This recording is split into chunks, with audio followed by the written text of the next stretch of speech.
Before hospitals, scalpels, and microscopes existed, the world trusted in something far more mysterious: faith, instinct, and hope. For thousands of years, ancient civilizations fought disease the same way they fought hunger and war, with what little they knew and what much they believed. Ancient medicine was born out of fear: fear of death, fear of the unknown, fear of divine punishment. To the Egyptians, Greeks, Chinese, and Romans, the human body was a temple, and when it fell ill, it meant something sacred had been disturbed.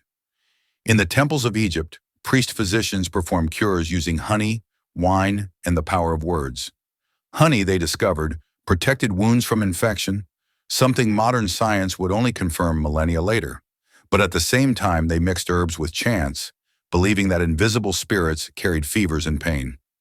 In papyrus scrolls like the Ebers Papyrus, written around 1500 BC, we find recipes of onion, garlic, and myrrh, all used to treat infections, parasites, and respiratory illnesses. Some of them worked. Others only hastened death. In the East, the Chinese practiced acupuncture and brewed herbal mixtures that we now recognize as natural antibiotics. They believed the body was crossed by rivers of energy, the qi, and that the imbalance between yin and yang caused illness, a philosophy that, in a symbolic sense, wasn't so far from the truth. After all, disease is imbalance.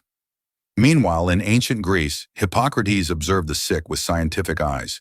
He was the first to say that diseases didn't come from the gods, but from the body itself. He believed every illness was caused by an imbalance of the four humors: blood, phlegm, yellow bile, and black bile.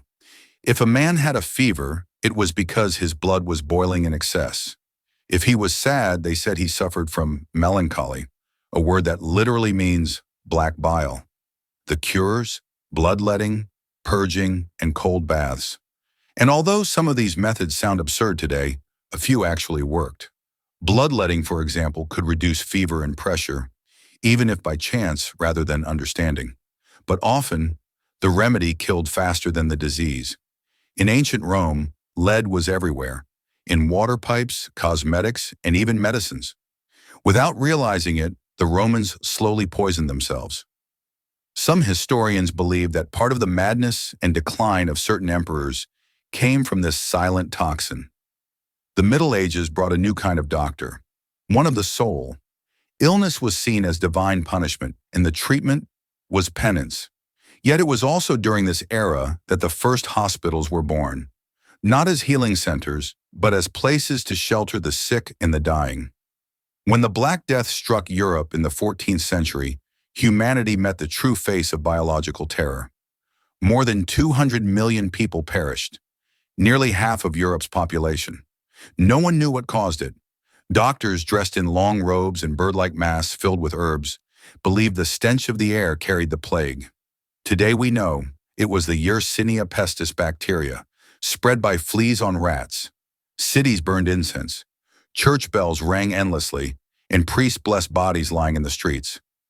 In desperation, healers used vinegar, garlic, and silver, and curiously, some of these ingredients did have antibacterial properties. But for most, there was no salvation. The Renaissance rekindled curiosity.